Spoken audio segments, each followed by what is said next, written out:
Hello, and welcome to Lekutei Sichis Chelek Yud Aleph Yisro Beis. Today we have a fascinating sicha. I call it fascinating because we're going to see the halacha and the chassidus aspects come together to explain a topic that is relevant and discussed all throughout Nigla and chassidus. The topic of the day is dibur and machshava. As we know, the Eibishter created us with three forms of expression, besides for seichel and midas, intellect and emotion that we have, that's within us. We also have three forms of expression, also called levushim, garments of the soul, machshava, dibur, and maise. Machshava is thought, dibur is speech, and maise is action. When a person does something, this is expressing himself, how he feels, how he thinks, how he believes in this action. Then there's words, dibur. Words express the person's feelings and thoughts to another person. And then machshava, which is thought. Even though it's not necessarily expressing it to someone else, but it's putting his feelings and his intellectual concepts into words. And therefore it's considered an expression. So you have machshava, dibur, and maisa are three expressions of the person. And these three expressions have relevance both in the areas of halacha, as well in the area of serving Hashem, in a relationship with Hashem, in working on oneself. And today in the Sikha, we're going to bring these concepts together to gain a whole new understanding into what is machshava, dibur, maisa also, but mostly machshava and dibur, how they are similar and how they are different. Okay, so we're Ois Aleph, page 80, and we're going to begin with the fact that Chachamim, our sages, prohibited us to engage in words of malacha, words, mundane words on Shabbos. And the Gemara and the Sikha is going to begin with a Gemara in Yerushalmi. The maiden be Yerushalmi, Shavois ka Hashem. From the words Shabbos la Hashem alekecha, that Shabbos is a Shabbos to Hashem, Yerushalmi says, Shavois ka Hashem, rest, just like Hashem did. Ma HaKadosh Baruch Hu shavas mi maimer, afata shvois mi maimer. When Hashem created the world, He created the world with ma'asara ma'amoros, with words. As the pasuk says, Vayomer Hashem, Vayomer Elikim yihi oir, vayihi oir. Hashem said, let there be light, and there was light. So Hashem created the world through words. So if He rested from creation on Shabbos, it means He stopped using words of creation. In that case, we too should refrain from words of creation or words of malacha on Shabbos. Hainu, shegozru chachamim shvisa midiburim b'inyanim melacha. Our chachamim were geyser. They decreed upon us that we should refrain from words that are involved, the words that are connected with melacha. V'asmechu ha'akra, and they relied on the pasuk. Shabbos la Hashem alekecha, shavois ka Hashem, rest like Hashem. Just like a person is obligated to rest from doing work, as the pasuk says, because in 6 days Hashem created the heavens, etc. And rested on the seventh day, and therefore we have to rest from malacha on the seventh day. So too, just like Hashem rested from malacha, he also from maisa, he also rested from dibur, and therefore Chachamim tell us that we are also meant to refrain from dibur of malacha, from words of malacha on Shabbos. And then, following this teaching, and the Yerushalmi continues there, a certain chassid is a reference to a pious person. He went out for a stroll in his vineyard on Shabbos. He saw a breach in the fence, he saw there was something broken, and he said, oh, I must fix this after Shabbos. Omar, then he said to himself, because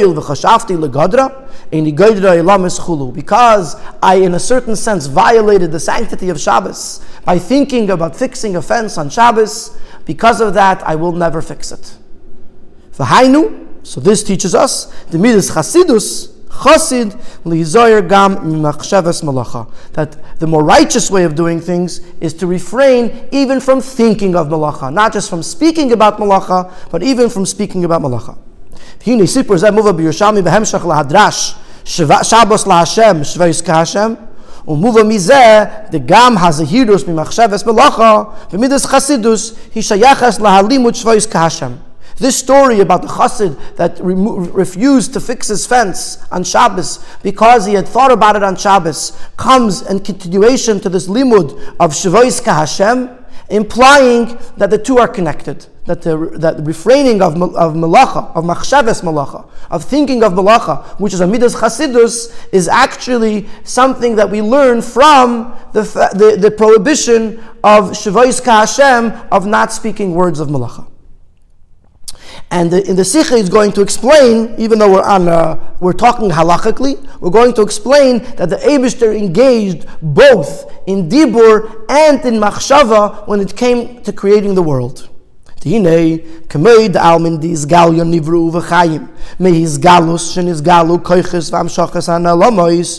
like the revealed worlds were created from the revelation of the Eibishter's koyach, of the Eibishter's energy that he put into the world. Once this energy was revealed, nikrois b'shem ma'amoros, they are called utterances. Udvar Hashem, the word of Hashem, v'ruach piv, and the breath of his mouth. Similar to words of speech in a human being. So the Eibishter created the revealed worlds with the energy that he revealed to the world through speech. So too the hidden worlds that Hashem created that have not been revealed to us, they were created and sustained and exist from hidden energies that were drawn down, similar to thought, words of thought in the human being. So the person has speech. This would be similar to the revealed energy that the Eibishter created the worlds that are revealed.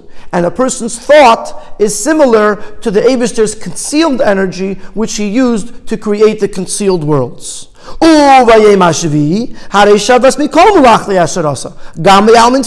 the seventh day on Shabbos, Hashem created from all the work that he did, including the worlds that he created with machshava. And therefore, there is a purpose in refraining not just from dibur of machshava, of malacha, but even from machshava of malacha. And now we're going to have a question in that case. Why is there a differentiation between dibur and machshava? The machshava is only midas chasidus.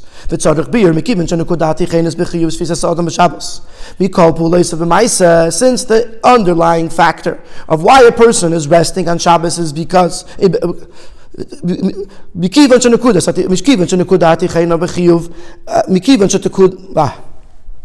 Mitzadach bior mikivan shenakuda hatichenes bechiyuv sfisas adam b'Shabbos mikol puleis of b'maisa dibur u'machshava mipnei shakadosh baruch hu shavas mikol malachtoi b'maisa dibur u'machshava. Since the underlying factor why the Eibishter, why the person is commanded to rest from maisa, from dibur, and from machshava, is because Hashem rested from all those three. Shavois ka Hashem, we should rest just like Hashem rested. Lama chalukin him b'Yisuran. Why are they different in their levels of Yisur? Asiyas malacha asura min haTorah. To do malacha is forbidden min haTorah. Dibur midivrei seifrim. Words of malacha is only asur midivrei seifrim midrabanan. Vazirus b'machshava in el midas chassidus. And to refrain from machshava is only midas chassidus. Is only a righteous thing to do. It's not even prohibited midrabanan. And the question is, since Hashem rested from all three, why by us, the human beings, is there a difference in the level of Isur?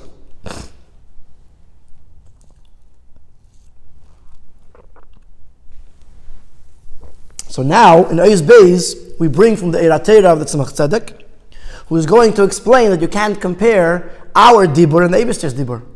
Because our Eibishter's Dibur actually creates things. Hashem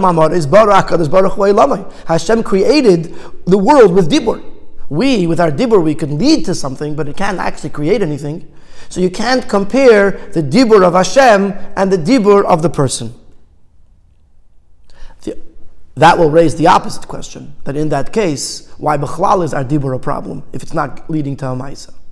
So let's learn Ois Beis. Why is there actually a difference between resting from malacha and resting from dibur? That's Tzemach Tzedek explains in Atera, Hashvisa me'adibur shel HaKadosh Baruch Hu, zehu kemoi shvisa me'asiyah. Hashem resting from dibur is just like us resting from asiyah, from actions, from doing. Since the Eibishter's words created a ma'isa, therefore resting from words is like resting from ma'isa.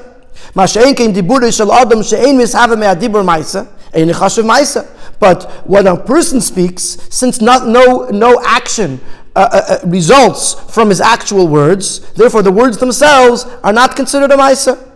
And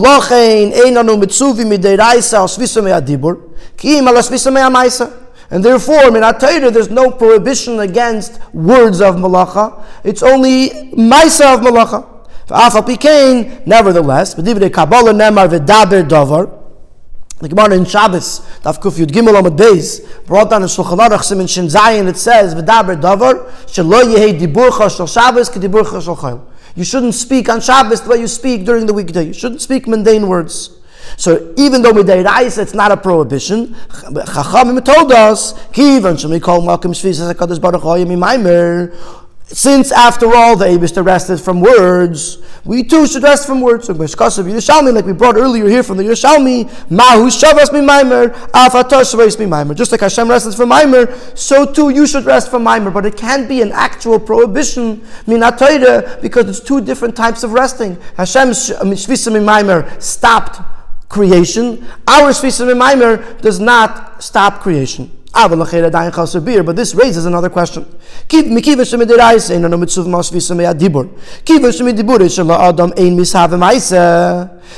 midiraisa we can't be prohibited against shvisa, against resting from words, because our words don't create a maisa.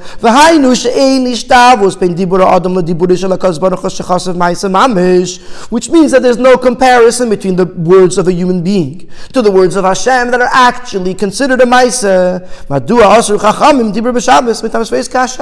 Why do the Chachamim aser? Why do they prohibit words on Shabbos? Because of the fact that we have to rest like Hashem if we can't compare our words to Hashem's words. So the first question was, why aren't they all aser? So we brought from the Erateda, from the Tzemach Tzedek, that you can't compare our dibur to Hashem's dibur. In that case, it raises another question. Then why is it aser at all? Hashem has to rest from dibur because dibur creates ma'isa. But by us, that our dibur doesn't create a ma'isa, why should we have any prohibition against it at all?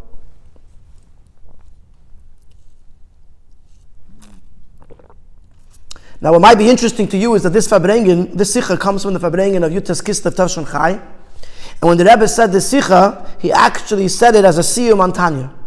In Ois Gimel, he's going to bring from the very, very end of Kuntris Achron, which is the very end of Tanya, where the Alter Rebbe speaks about not speaking sicha betela, not speaking words, wasted words that are not Shabbosdik on Shabbos. And the Alter Rebbe actually speaks about the idea of Shomer and Zocher. Shomer is the prohibitions on Shabbos, to observe Shabbos, not to be over on the Lei Sasa. Zocher is to remember Shabbos, is to honor Shabbos, to do the positive mitzvahs on Shabbos. So in Shabbos there's these two aspects, there's the Zocher and the Shomer.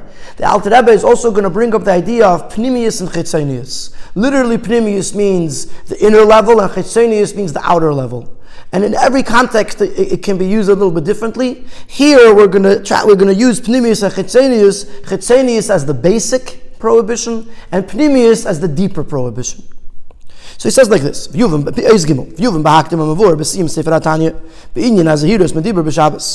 will be understood. Now we have to understand a little more by first introducing that which he brings in the very end of Tanya with regards to refraining from words on Shabbos. This is a quote from the Tanya. A person should be very careful to refrain from not speaking words without any importance, without any value on Shabbos. Every mitzvah has the basic level and the deeper level. The most basic level of Shabbos, to rest from physical action, just like Hashem rested from creating a physical heaven and earth. The deeper level of Shabbos, is to have deep kavanah, deep concentration when davening on Shabbos.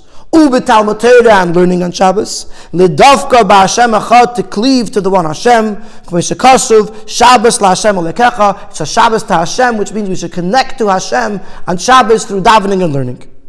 V'zui b'chinas zacher, and this is the level of zacher on Shabbos. So we have the basic level of Shabbos is resting from Asiyah Gashmis. Then we have the pnimius of zacher is to learn and to daven on Shabbos. Ubchinas shamer b'pnimius, and the deeper level of shamer, he hashvisa midiburim gashmiyim, k'meish Shabbos Hashem yud ma'amoros shenivru behem shemayim v'aretz gashmiyim, to refrain from speaking words of gashmius, words of malacha on Shabbos, just like Hashem rested from the 10 ma'amoros, the 10 utterances with which He created a physical heaven and earth. This is what the Alter Rebbe says in Tanya. The Tzarech Lavim, we have 3 questions on this piece of the Siyum of Tanya. Number 1, Aleph, Levayr, Tamaz Yirus Midiburi Chil B'Shabbos, Maspik L'Cha'ira L'Faresh, the B'chinis Shamer B'Pnimiyis, Yashvisa Midiburim Gashmiyim. If the intent of the Alter Rebbe is to tell us to not speak words of choil, mundane words on Shabbos, then he should have said to us that the deeper level of Shamer is not speaking words of Gashmiyis on Shabbos. Avon we pashtas haloshim betanya mashma the yeshlos the shayches l'mashakasav lifnei the mitzvah zocher b'pnimiyis hi hakavana b'tfilas haShabbos u'b'talmud Torah l'davka b'Hashem echad. It seems from the fact that the Alter Rebbe introduces this idea that the pnimius of zocher is to learn and to daven on Shabbos, and only then does he bring the idea of shamer b'pnimius is to rest from words of gashmius, implies that there's a connection between the two. So the question is, what's the connection? What's the connection between the fact that Zocher B'Pnimius is learning and davening on Shabbos, and that Shamer B'Pnimius is not speaking Diburim Gashmim on Shabbos?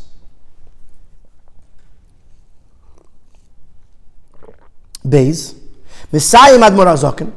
The Alter Rebbe ends when he says that a person should rest from Diburim Gashmiyim. He says, K'moi sheshavas Hashem yud ma'amoros shenivru b'hem shemayim v'aretz gashmiyim.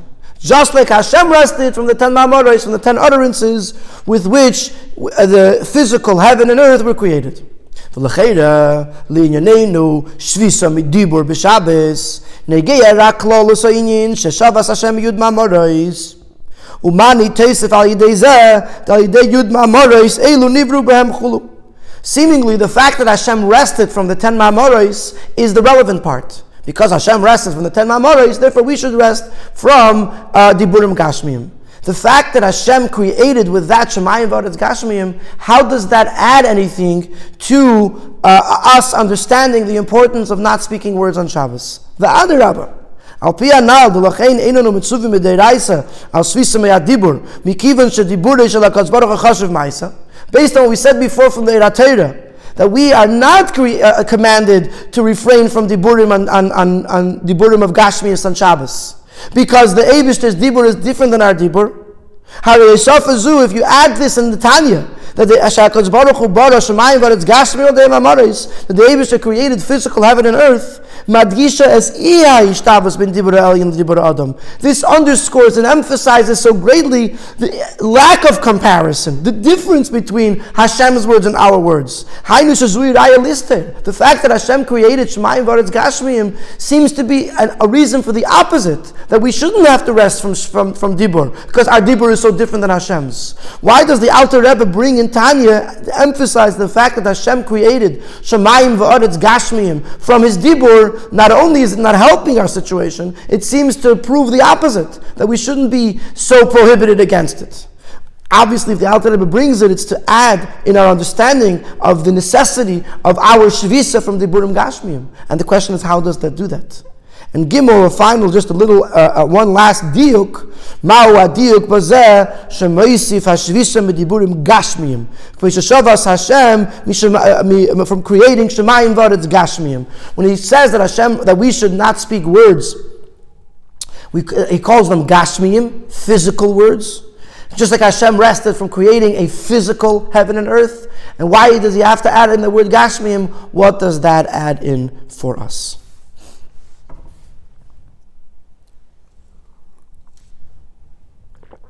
So to understand all of this, what we're trying to understand at this point is what is the origin, the background, the basis of the prohibition, at least b'divrei seifrim, for dibur, for speaking words of malacha on Shabbos, and how does our dibur compare to the Eibishter's dibur?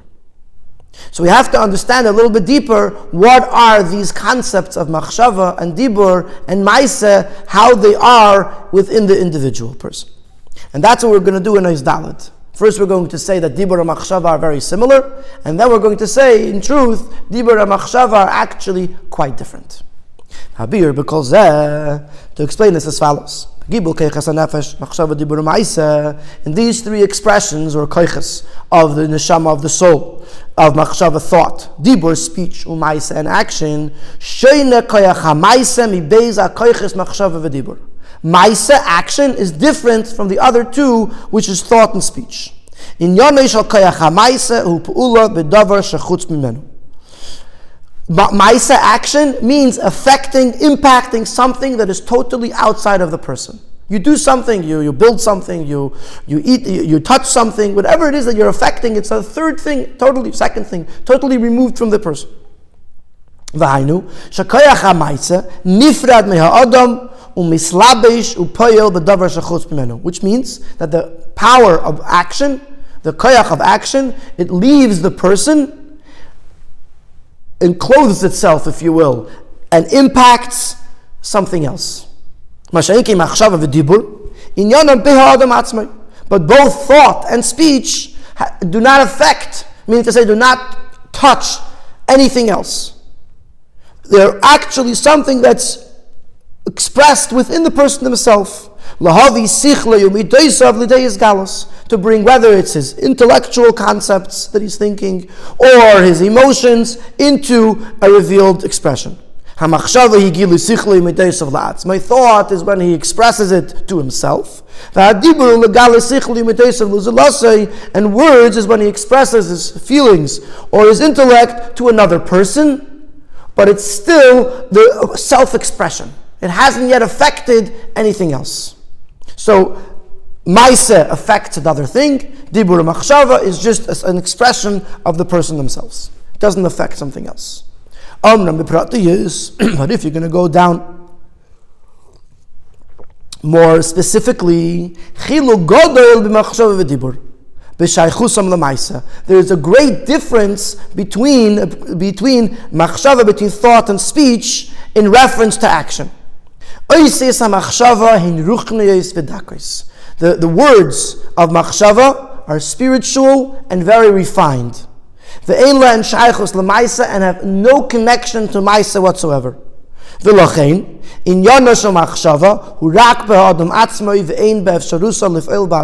therefore the person's machshava relates only to the person himself and has no possibility, no ability to affect another person or something else, another thing. The words of dibur are actually physical letters, which means, he says in the parentheses here, hevel gashmi, first of all there's physical breath, shenitztayer, that is shaped, it's explained that there's the different letters that a person speaks come from different parts of the person's mouth. For example, the letters Aleph, Ches, Hey, Ayin come from a person's throat, from a more deeper part. Bumap, Beis, Vav, Mem, and Pei, the person uses his lips. The different letters are actually using different parts of the person's body in order to say those words, so that, in other words, each letter actually has a physical shape of the mouth, of the expression of the mouth. Akimos vasayim, the lips have to be shaped in a certain way. And v'nifrades me'adam, so words, there's actually a physical breath, there's actually a shape, there's actually a movement of the lips, and actually the words are actually leaving the person. And therefore, because they have this connection to the physical realm, Yeshla and Shaychus V'kiruv L'maisa, they actually have a much closer connection to action than Ma'achshava does. And therefore, a person has the ability through words to force, to compel an action. One example he brings here is the lav of mechamer. The Gemara, it's talking about over there about selling a behema gasa. So the Gemara says that one of the reasons that you can't sell a behema gasa, you can't sell a behema, is because you might end up selling the animal very close to the shkia, and then you're selling it to someone who's not a yid, and you're selling it very close to the shkia, and by the time the behema is in the possession of the buyer, the behema is already owned by the buyer, but the behema is going to hear the voice of the yid, who's the original owner, and that's going to make the behema walk or go or do something, and that's the lav of mechamer, that the person's words are causing the behema to go. So even though he didn't do anything, he didn't hit the behema, he didn't push the behema, he just used words. It wasn't even telling the behema to go. He was just using his words. But the voice of the yid caused the behema to do a malacha. Another example, when a king gives a ruling, says, do this, everyone has to listen. Like the pasuk says, the words of a king rule. So we see from these two examples, and from other examples that a person could think of, is that a person could say something, use words, and those words will compel an action. So there's a relationship between dibur and ma'isa, versus machshava, where there's no relationship between machshava and ma'isa at all. Well, he says over here, but machshava has no connection to the pu'ula. Even though the person's resolution in his mind caused him to actually do the action, but there's no immediate connection between the machshava, which is totally spiritual, and the action, which is totally physical. So we said that Maisa is the physical one, and Dibur and Machshava are to the person are more internal. Then we said no. We said, thinking about it more specifically, Machshava is taka very spiritual, and there's no connection to Maisa at all. But Dibur, it does have a connection to Maisa, because Dibur has some level of physicality to it, and therefore there is a connection between Dibur and Maisa.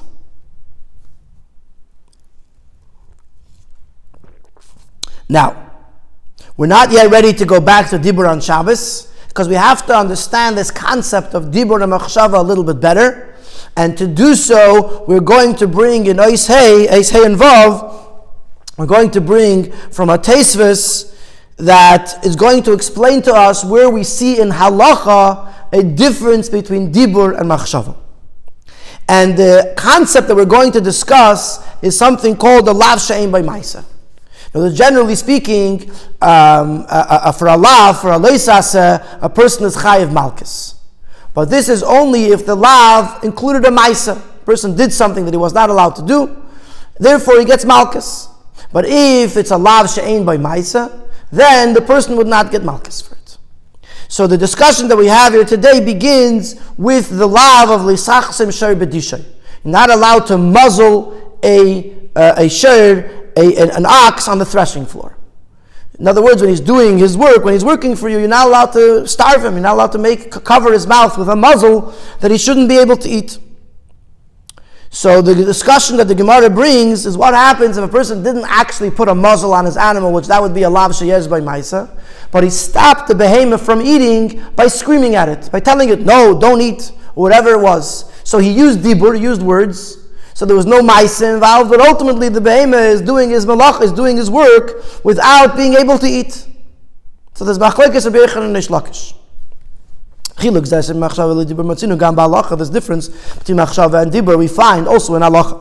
The Gemara says, this is a Gemara Itmar, we learn Chasma Bekoil, and he brings in parentheses from Rashi, when the behemoth bent down to eat, he would scream at it, so it shouldn't eat. Chulu, Rabbi Yochanan says that not only is this Asr, but he's also Chayev Malchus. Mishum Leisachsim Sher B'dishay, because he was over on the Aveda of Leisachsim Sher B'dishay.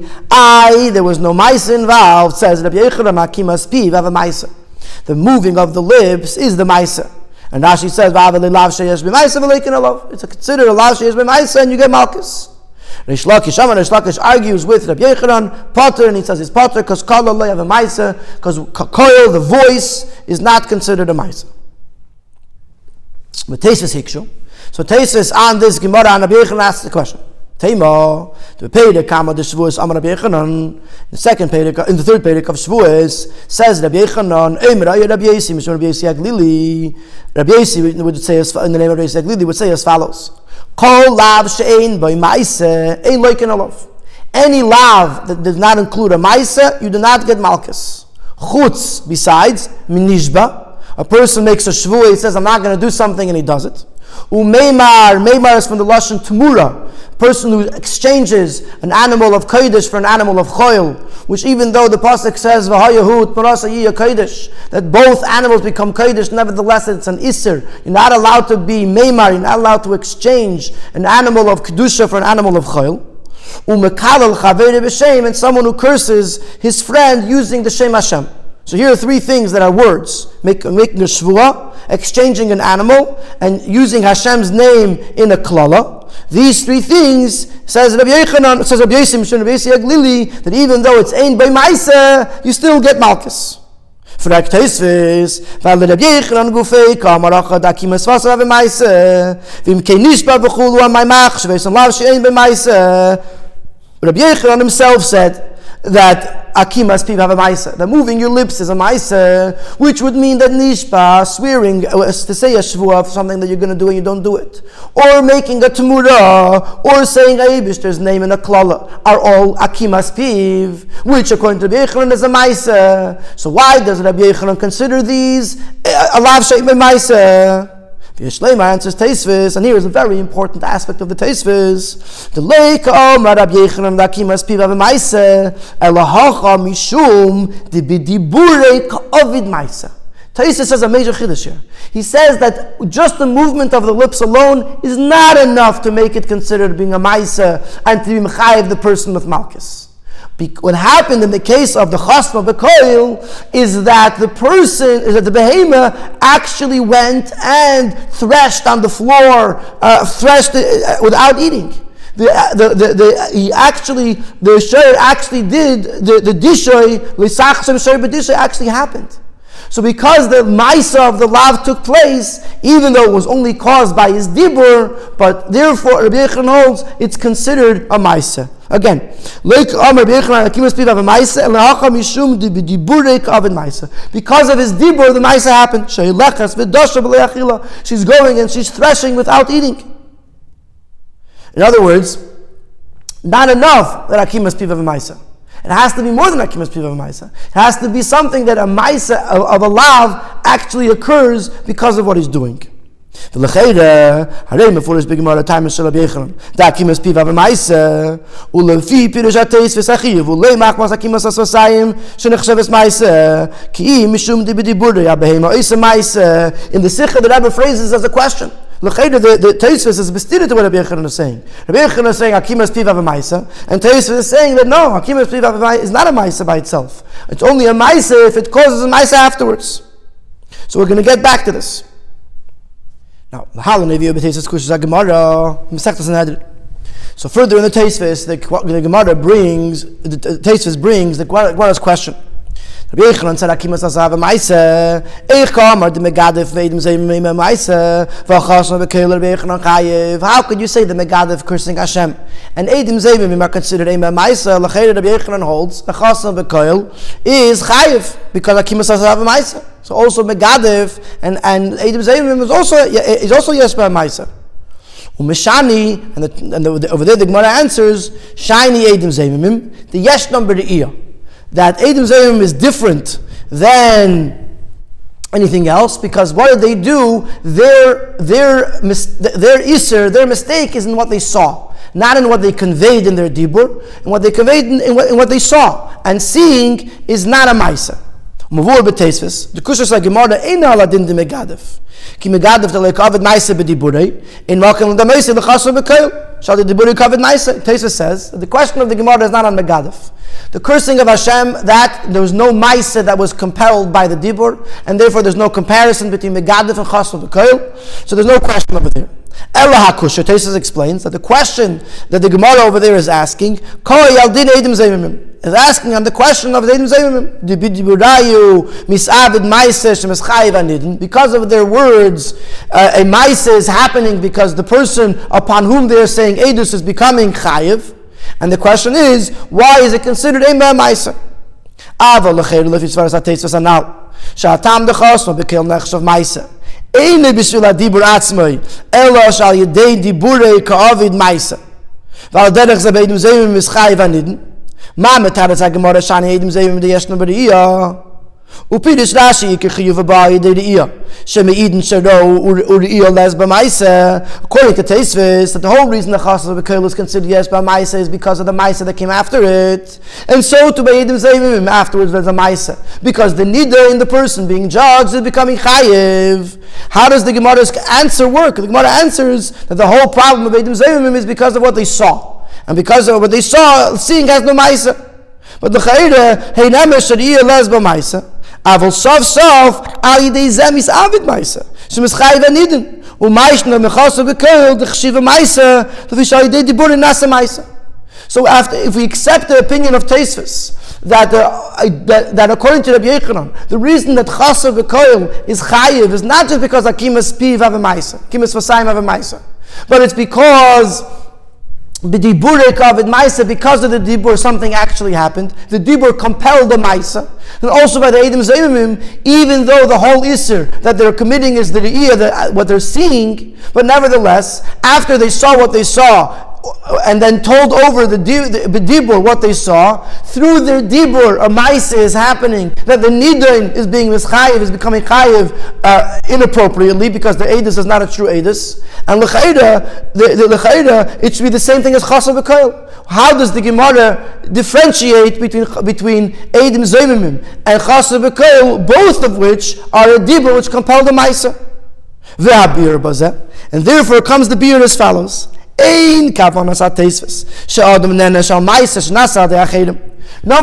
that Teisvis is not intent to tell us that a person should receive a punishment for a maisa that was done by someone else, even if he was the cause directly or indirectly to it. In other words, if a person says something and someone else goes and does something because of that, clearly the first person is not chayiv, because he didn't do anything. A person only gets malchus if he does the loisesa through his own maisa. In this case, the person did not do the maisa. Only caused the behema should lift its head up and thrash without eating. We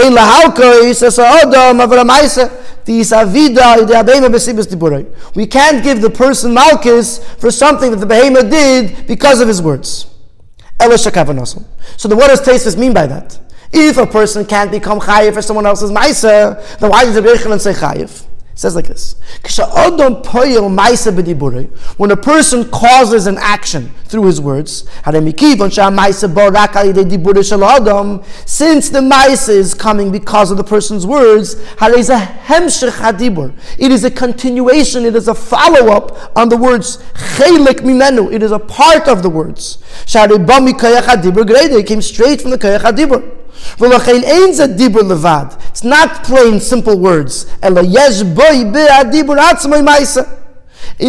words itself, there's a maisa. The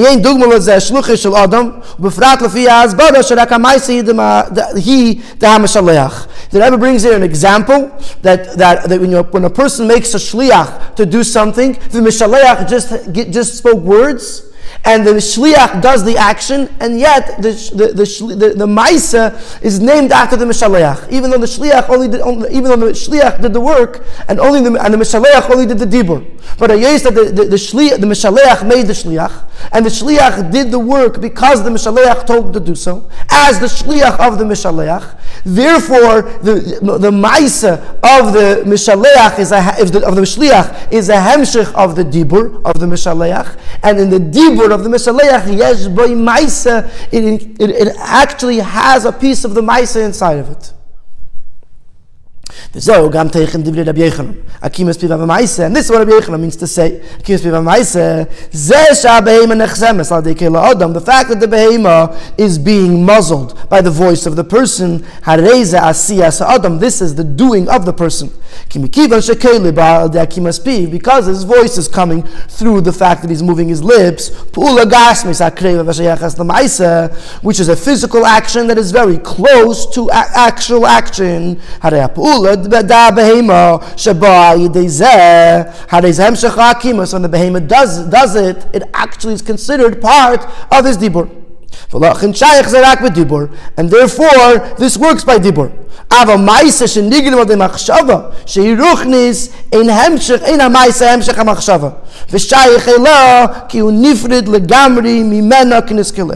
machshava is totally disconnected from the ma'isa. Because the machshava is so ruchnis, it's so spiritual, it's so intangible that it cannot have any relation to the tangible action.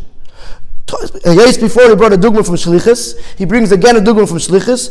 Dugma l'davar b'shlichus tzarich liyas hashliach b'doima la'am hashaleach ma'atim b'nei bris af shluchacham, etc. That we learn by Shlichus that the shliach has to be doima to the mashaleach, and therefore there's no Shlichus by an akum, by someone who's not a yid, because in order for Shlichus to work, in order for the dibur to go to the ma'isa, there has to be some level of a relationship. And in yes, in the machshava, there's no connection between the machshava and the ma'isa. They cannot connect to each other. Let's go back to the Eidim Zayimim here, and now it comes out very, very gishmak. The Eidim Zayimim sheyeshnam b're'iyah, the whole concept of the Eid is what he saw.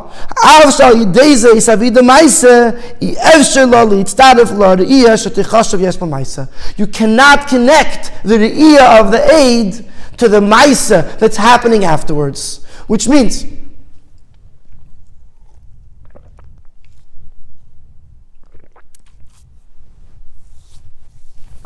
Sai by the Chasna B'Koyim and Sai by the Eidim Zayimim, there was a dibur, and there was a dibur that resulted in a ma'isa.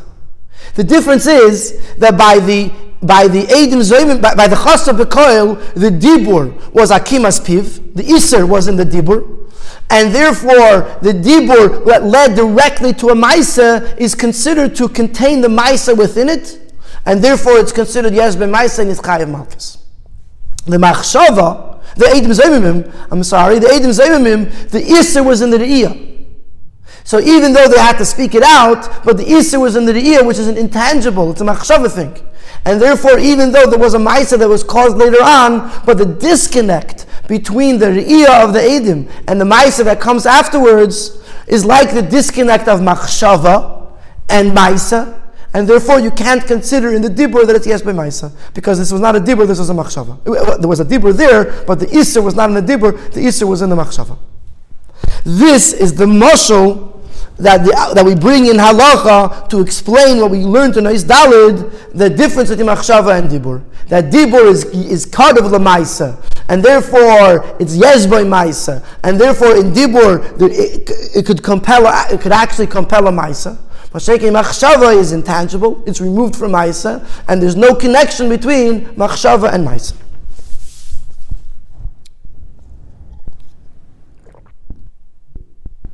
Now we're going to go, and now that we understand, hopefully, Machshava and Dibur in the person, that in the person, unlike Ma'isa, which is totally removed from the person, both Machshava and Dibur are expressions from within the person, yet Dibur is part of the Ma'isa, and therefore it could actually compel a Ma'isa, and it's considered a tangible thing, versus Machshava that is far from Ma'isa, and is considered intangible or spiritual. This whole explanation only fits to the human being in this world. But by the Eibishter, it's a whole different story. Ulam hefresh anal shemi machshava lidibur urak ba dem atachtein shasi yishloi chutzimenu. This only applies to the human being, where the human being, his actions are outside of himself. Therefore, his machshava, which is spiritual, is totally disconnected from his maisa. His dibur, which is more tangible, is connected to his maisa. Aval HaKadosh Baruch Hu, hadegam machshavta yizbarach payalasu beras. But his machshava also creates, like we mentioned earlier in Ois, in the very first page, the difference between machshava and dibur of the Eibishter is how it creates. That from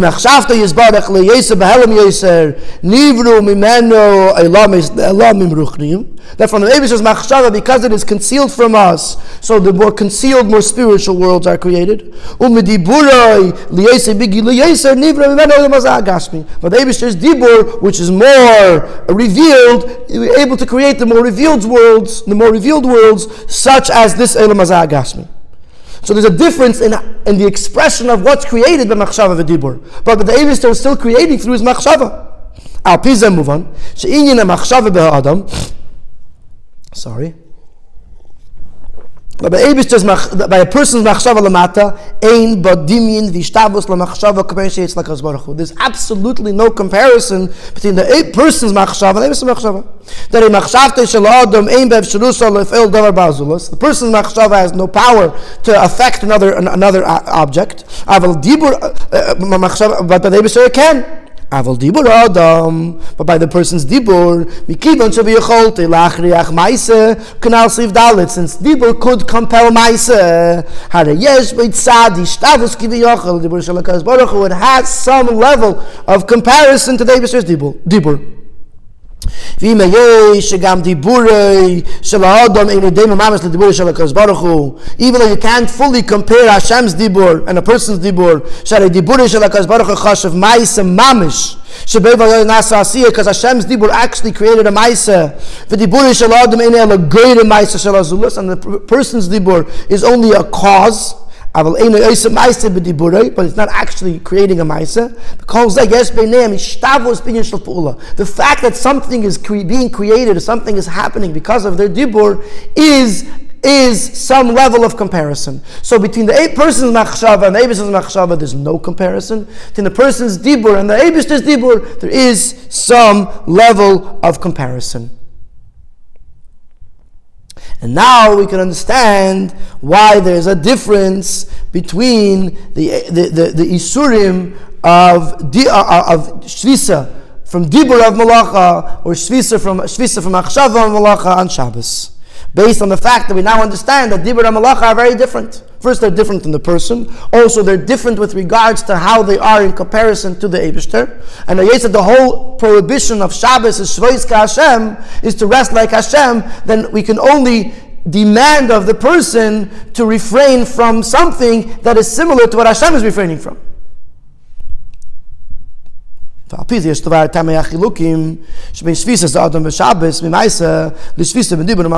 Based on this, we can understand the difference in the prohibition for a person in the mitzvah of a person to rest on Shabbos, from Ma'aseh to the Shvisa, to the resting from Dibur and Machshava.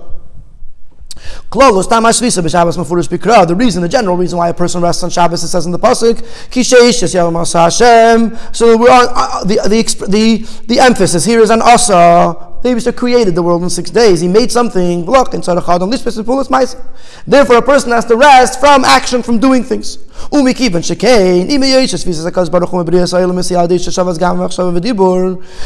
the Eibishter rested also from machshava v'dibur, since within the framework of a human being, machshava v'dibur do not create anything. So the resting from machshava or dibur is not included in the prohibition of resting from malacha. In other words, the Yisro on Shabbos there is no malacha, no doing malacha, because Hashem created the world asa Hashem, and we have to rest from asa. We call Since, as we said in the previous ois, there is some level of comparison. Because a person's dibur, even though it doesn't create, but it could compel an action.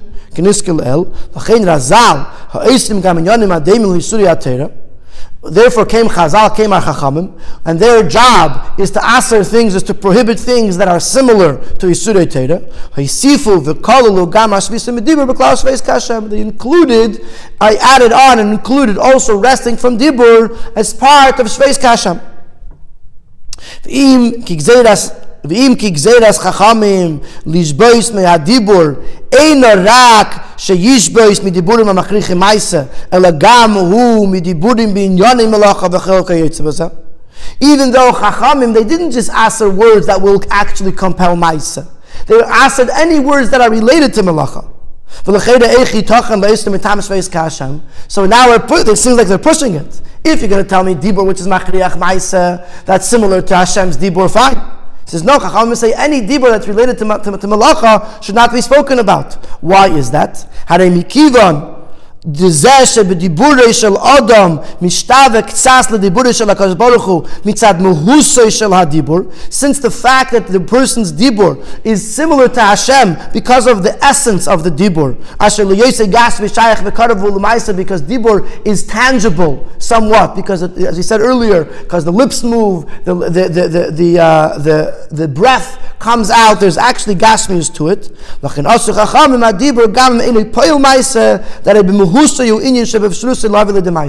Dibur is inherently a more tangible expression, and therefore it could lead to Maisa. And therefore, even if it's not actually going to lead to Maisa, Chachamim included it into the Isser. So Dibur, Chachamim Asad.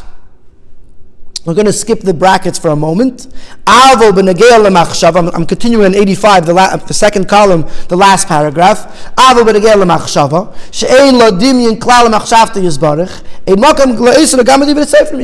Machshava is no comparison whatsoever to Machshava of the Eibishter, and therefore Chacham only asks things that are comparable. But this is not comparable at all, and therefore there's no Isser.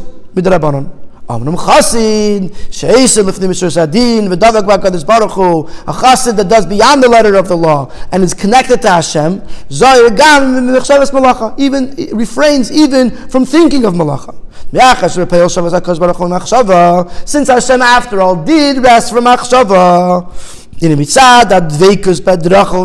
because the chassid is davuk, is connected, is cleaving to the ways and the midas of Hashem, that all the midas, the midas that Hashem has, he tries to emulate. So he tries to emulate also the Eibishter in resting from Machshava. But it's clearly not an Isser midrabanan, it's only a midas chassidus, mitzad, his desire to connect to Hashem.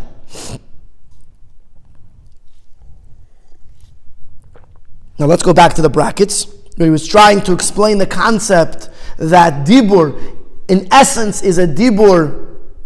In essence, the dibur has is a tangible thing, and therefore it could lead to ma'isa, and therefore Chachamim asered the dibur, even if it's not a dibur that's going to automatically lead to a pu'ula, to an action. So he says like this: Matzinu dugma l'svarazu ba'alacha. We find this in the very discussion that we had earlier. But Lav Shem Emaisa, we find an example to this concept that the dibur, which is, even though it's not being machriach ha'pu'ula, is still considered a dibur. You do a shittas Magid Mishnah b'das Rambam, the Lav she'yecholim laver alav ademaisa gomor, and gam kashe'elim alav shelei ademaisa leikin alav. The Magid Mishnah holds, according to the Rambam, the Rambam holds that a lav which you could transgress via a maisa, even if in this case you did not do a maisa, you would still get malchus on it. Because the klal zeh urakim over ala lav al kolponim ayidei dibur shu ktsas maisa. Avalim lo yosham afilu dibur av sheyesh le machshavas aveda kegoyin hamashe chemtzoi bepesach v'roitze b'kiyum chemtzoi ein leike. So the achreinim write in the Magid Mishnah that which he says that a lav sheyesh by maisa, if you did it without a maisa, you would still get malchus, is only if you engaged in dibur of it. But if there was no even dibur, then you would not get malchus. The example he brings is someone who keeps his chametz on Pesach. So he didn't use any words, Didn't say, I want this chametz here. He didn't do any ma'isa to keep it. He just left it where it was. So there was no ma'isa, there was no dibur. Then the Achronim say that even according to the Maggid Mishnah, there would be no malchus because there was no ma'isa and there was no dibur.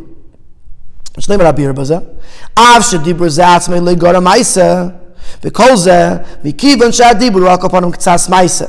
Begeder Ligre Maisa, Shaper, Manishim Alav, the Chashiv Kiesh Bemaisa.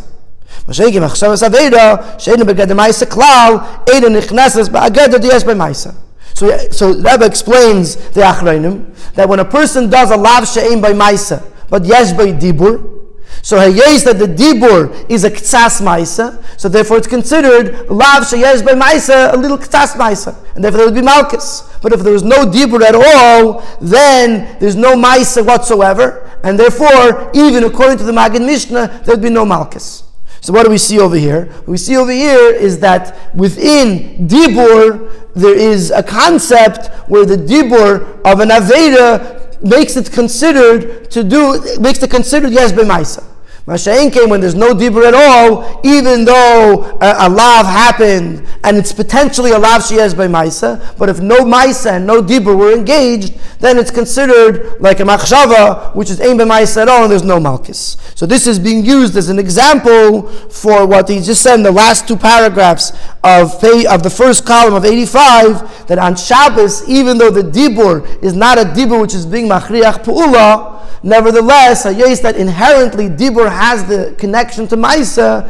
Chachamim included any type of dibur of malacha, even not dibur that's being machriach pula, into the Yisro of dibur on Shabbos.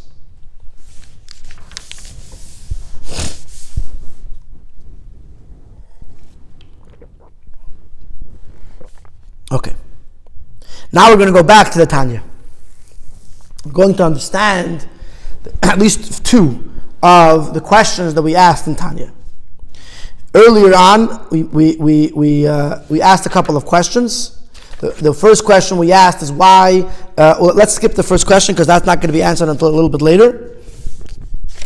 But the second and third question that we asked was, why does the Alter Rebbe mention that Ba'asara Ma'amoros shenivru bohem shemayim v'aretz gashmiyim, that the Eibusher created shemayim v'aretz gashmiyim? L'cheira, what is being meisif? If the issue is that we have to rest from malacha, from dibur of malacha, because the Eibusher rested from the Ba'asara Ma'amoros, so that's enough. Why is the Negeh to say shenivru bohem shemayim v'aretz gashmiyim?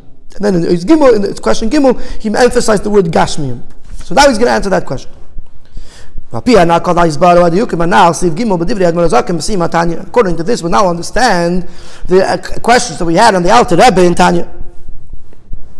The Alter Rebbe has 2 points he wants to bring out in this part of Tanya, this piece of Tanya. Aleph, Levayer, Tama, Yisro, Shalela, Suach, Shum, Sicha, B'Teila, Chas Shalom. Why there's a problem to speak words of Malacha on Shabbos. Beis Levayer Lama Shayich Zarak B'Dibur V'Leib Machshava V'Lachin Hizir B'Feidish Ala Dibur V'Leil Machshava. Why is it only Asur B'Dibur and not Machshava? Shlilo Suach Shum Sicha B'Teila. The Alter Rebbe is only warning us about Sicha B'Teila. Why not Machshava?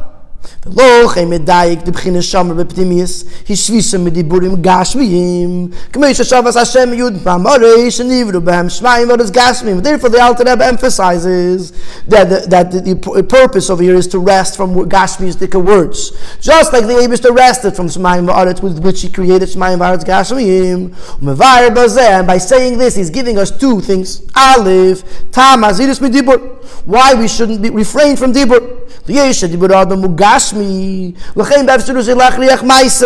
the person's words are gashmi, are tangible, are physical, therefore the person's words can compel a maisa. Therefore it's similar to the words of Hashem, which the Eibusher also created through his dibur. And therefore we have to rest from Dvarim Gashmiyim. But the second thing the Alter Rebbe wants to tell us is that Tamzeh Nishayich B'Machshava. This reason that is not relevant to Machshava. The person's Machshava is not related to Maisa.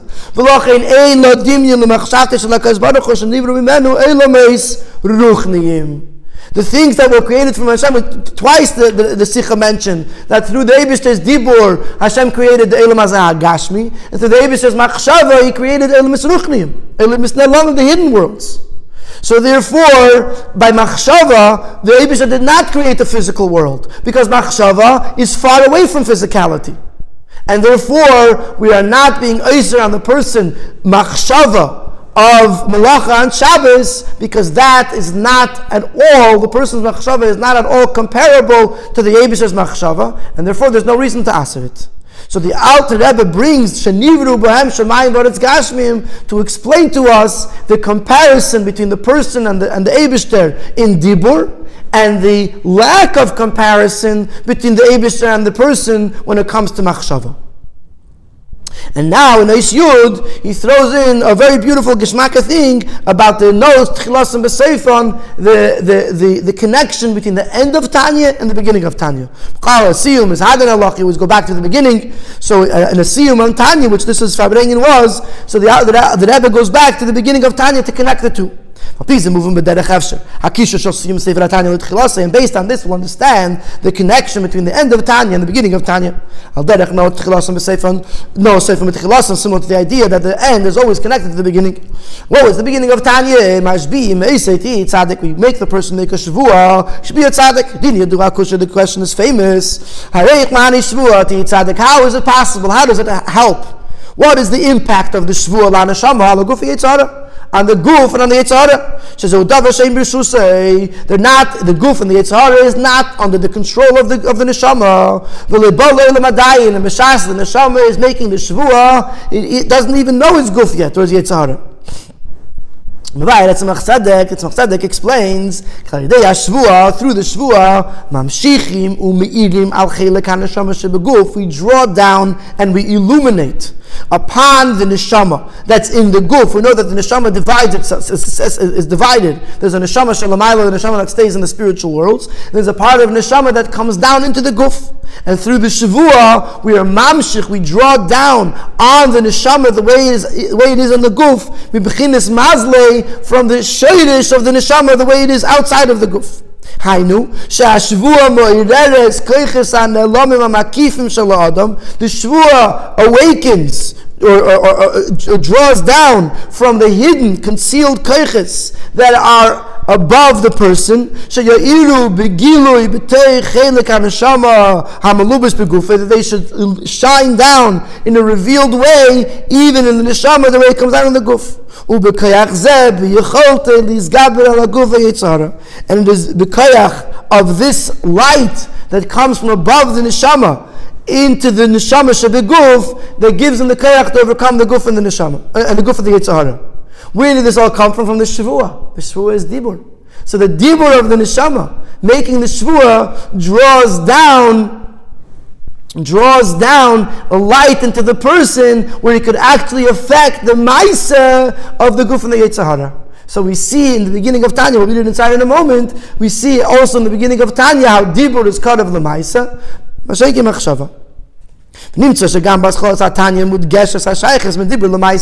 Comes out that also in the beginning of Tanya there is an emphasis on the connection between Dibur and Maisa. We're talking about the Shvuah, a promise, which the promise is words, but it's words that are connected to Maisa. Because through the Shvuah, the person is connected to the Maisa upon which he's making the Shvuah, until he has to fulfill it. He's compelled to fulfill it because the light that came down through the Shvuah is affecting the Guf and the Yitzhara. Similar to what we explained before, that the words of the king rule what should actually happen in the kingdom of the king. So too, the words of the neshama actually rule the guf and the Yitzhara through the shvuah. Okay.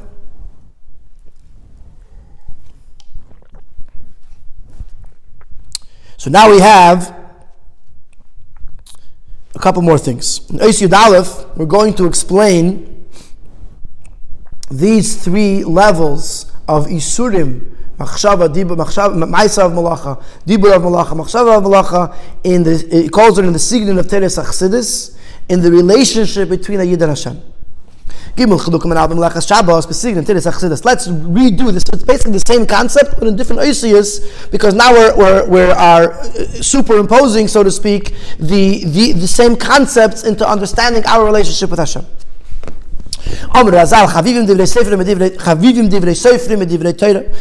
Chazal tell us that the words of our Chachamim are more precious in a certain sense than the words of Torah. The reason for that is words of Torah are the commandments which a person is obligated to fulfill. So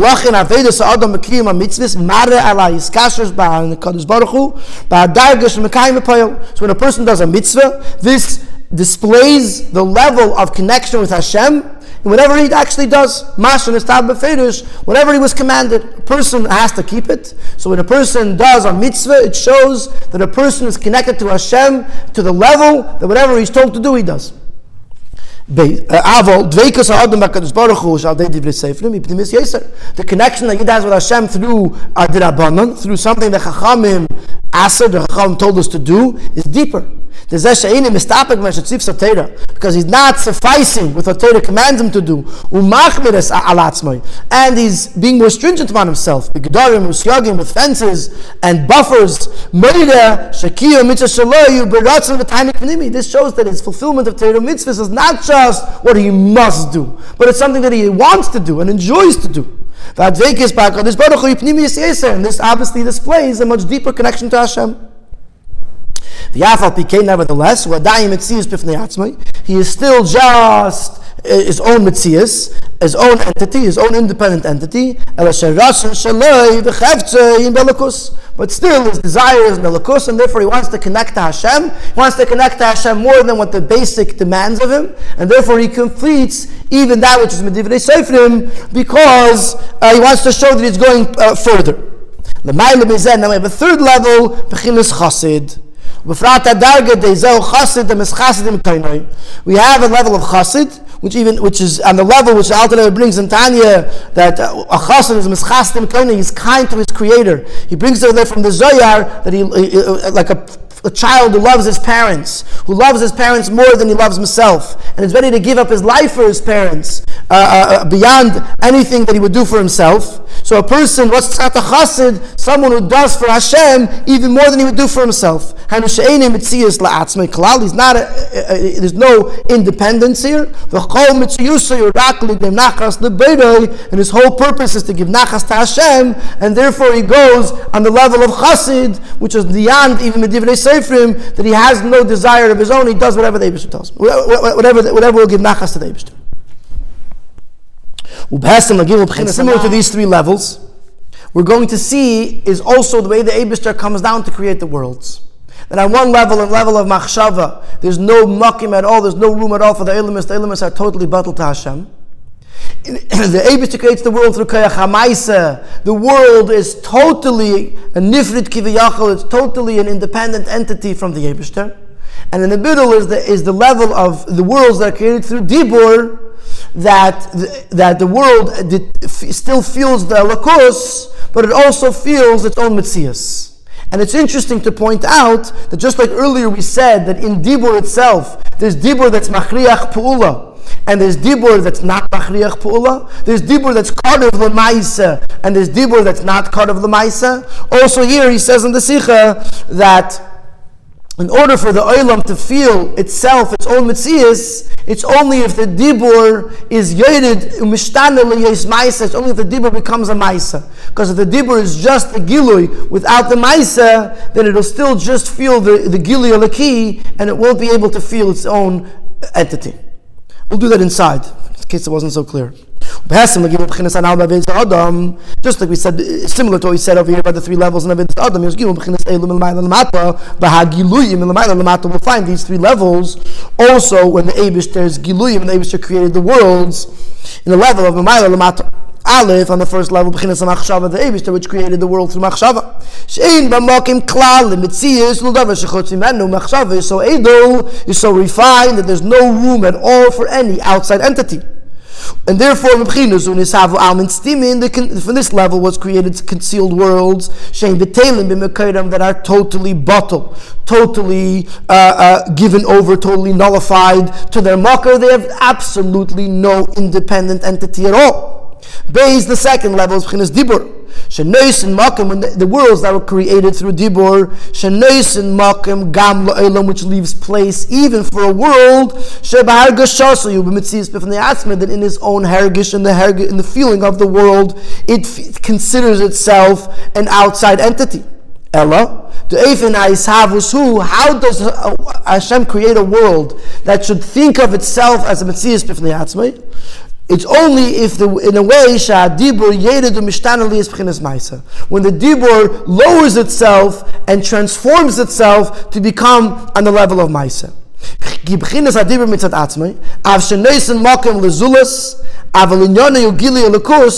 Dibur by itself, even though there is room for an outside entity, but it's still all about the revelation. In order for a world that does not feel elokus, dibur is not enough. So you need the dibur to be transformed into a maisa.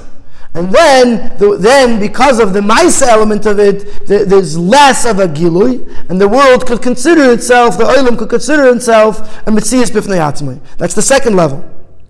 And Gimel B'chinas Maisa, Shahu Chitzenius Tekecha Lekia Mahava. Then there's the world that we created through Maisa, which is the most external level of the Eibishter's power of creation. And in this level, Shanasa Nifrid Kiviyachal, it's totally removed from Hashem, and is totally enclosed and invested into the worlds. And that would be Elam Azahagashmi, where this world, it does not, at least on an external level, does not at all feel its makir, its source, that it was created by the Eibishter.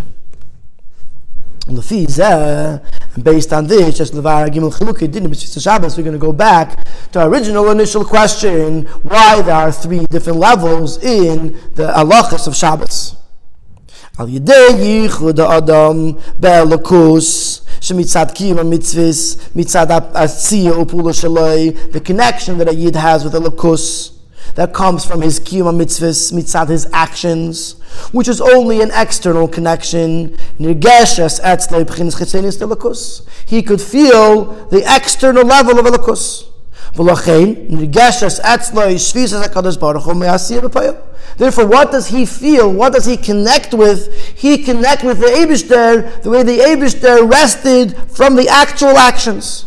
The most external, the most basic level of the Eibishter is resting on Shabbos.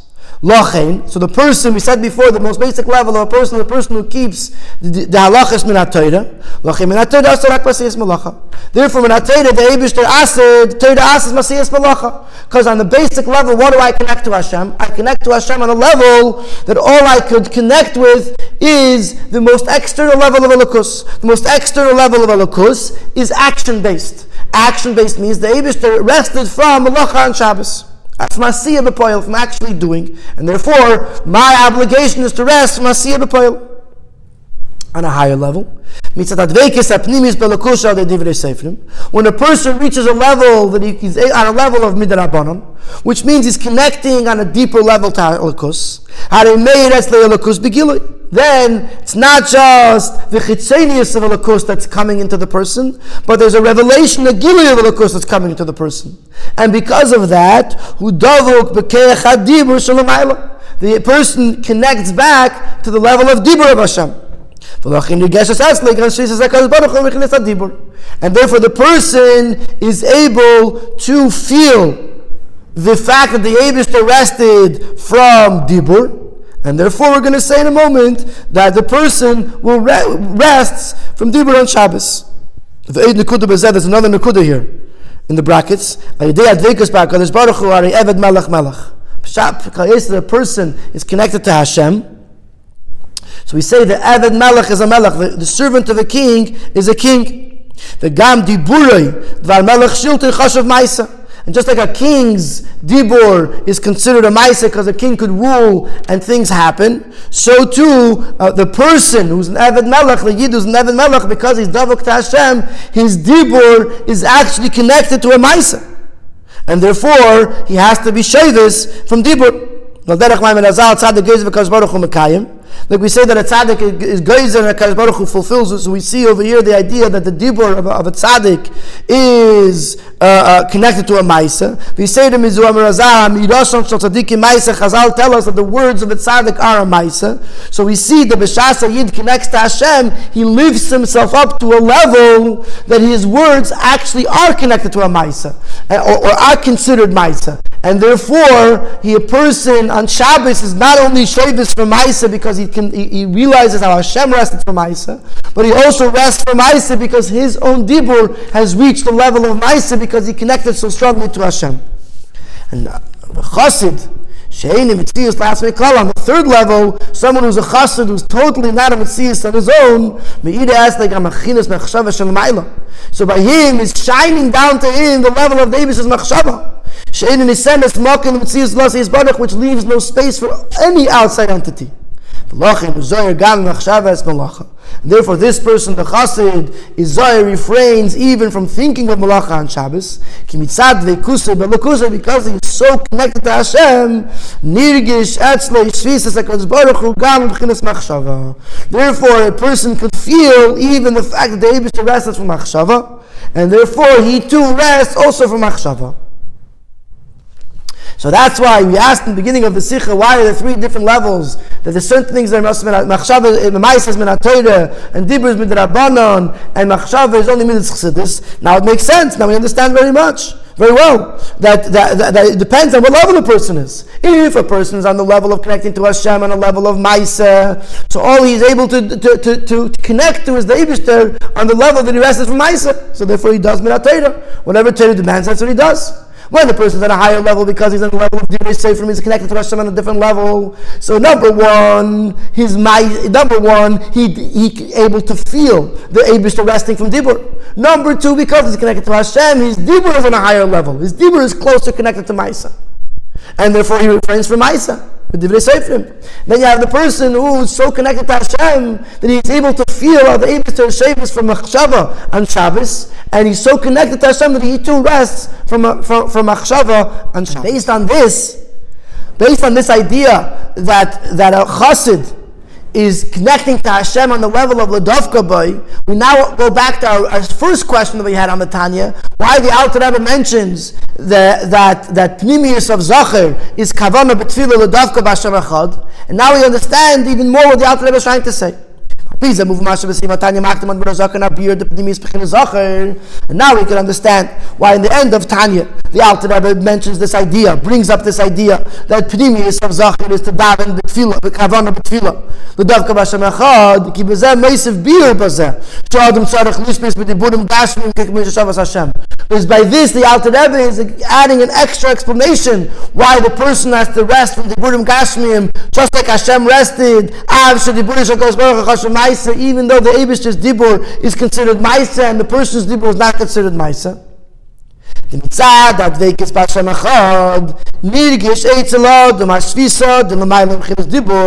Because through the person's when a person is dovuk b'Hashem, like we just said in the first paragraph of page 88, a person feels how the Eibishter rested even b'chinas machshava.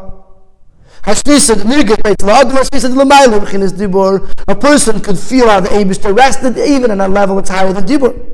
And therefore, we tell the person you have to rest from Dibur, because if you're able to truly understand how it works, how by the Eibishter rests even from higher than Dibur. The least you could do is Dibur. Nevertheless, even though the Eibishter rests from higher than Dibur, and through the Dafka B'Hashem you could feel it, nevertheless, the Eibishter was still only, and Chachamim still only gave us the Yisro against Svisam Dibur. Number one, Ki Atera L'Reiv T'Daber. Because Torah, after all, is speaking to the majority. And this level of Dveikus of chassid is only shaykh to chidus gula, and therefore it's hard to demand from a person to connect on the level of machshava, on the level of the dafka Hashem echad. But nevertheless, the Alter Rebbe mentions it in order to emphasize to us that it's a level that exists, and therefore, if you're going to ask me, my dibur is different than Hashem's dibur, it's true. But nevertheless, the aim is to rest at even the Ma'amrim Chinas dibur. So the least we could do is to rest from dibur, and that way we connect to Hashem on that level. And now, what we understand now is we've taken a Yerushalmi, a Gemara in Yerushalmi, and our area and halacha, which it's a Chacham Aser dibur of Malacha on Shabbos. We've taken Machshava and Dibur Apichsidis, how it is in the way the Eibishter created the world, the way it is, the way the Yid connects to the Eibishter, the way it is, and the way we're able to detect what the Eibishter does through our Dveikus B'Hashem, and whatever level Dveikus we have. We now understand a whole new level, whole new way of understanding in why the Torah asers Maisa of Malacha, why Chachamim aser Dibur of Malacha, and why Midas Chasidus is to refrain even from Machshava of Malacha.